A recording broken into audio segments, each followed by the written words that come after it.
Hi, I'm going to show you this short video to explain how easy it is to fit an outside gas tap to your motorhome.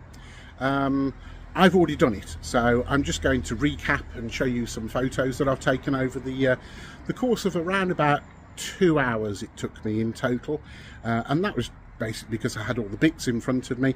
I already ordered the actual outside gas tap off eBay and that arrived in the week. So anyway, let's have a look at it. So this is the end result. That's hopefully everything that you always see. Inside this flap is nothing more than a little connector, and into that you actually connect the pipe for your barbecue.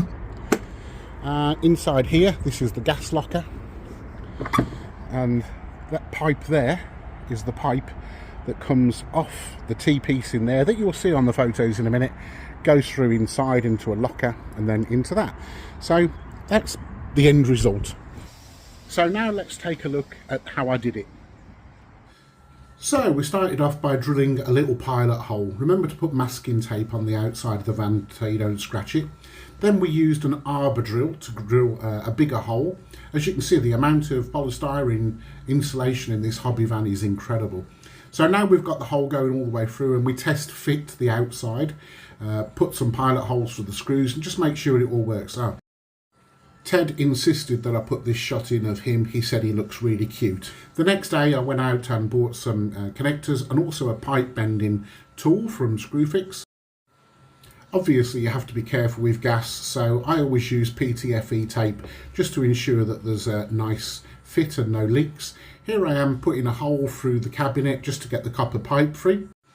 This was my first time experimenting with bending copper pipe, and I must confess I enjoyed it, and I think I did a pretty good job.